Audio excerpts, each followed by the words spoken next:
Hi, this is Mani Karthik from back2india.com. Today, the question that we're going to answer is, how do I convert my NRE or NRO accounts once I move back to India? You see, once you return to India and become a resident, you are required to inform your bank about your change in residential status. So under FEMA rules, you need to redesignate your NRE and NRO accounts. Now, the timeline. So technically, your status changes the moment you stay in India crosses 182 days in a financial year. But most banks expect you to notify them once you've moved back with the intent to stay or not return. So don't wait until the end of the year. Inform them early.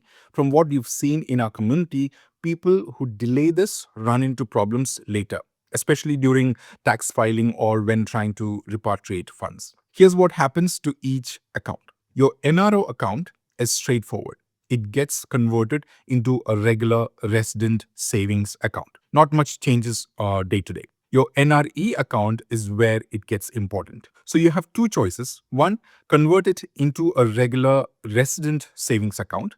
The money stays in rupees. Simple and easy. Two, convert it into an RFC account. That's a resident foreign currency account. And this lets you hold your legitimate foreign earnings in foreign currency even after you become a resident. You can use RFC funds for future travel, children's education abroad, or even investments outside India later. Most people in our community from back2india.com who had significant dollar balances in their NRE accounts went the RFC route. It gives you the flexibility if you are not 100% sure that you will stay in India permanently.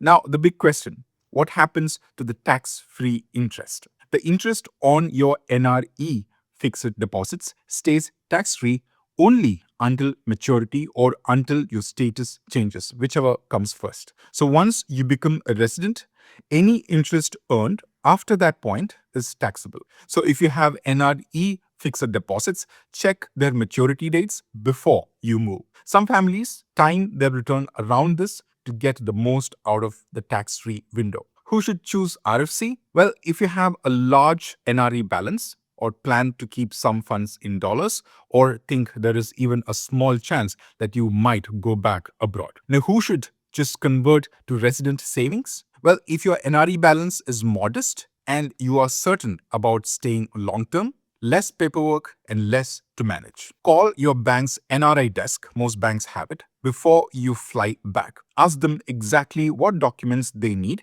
for redesignation. So getting the paperwork sorted before you land saves you multiple branch visits later.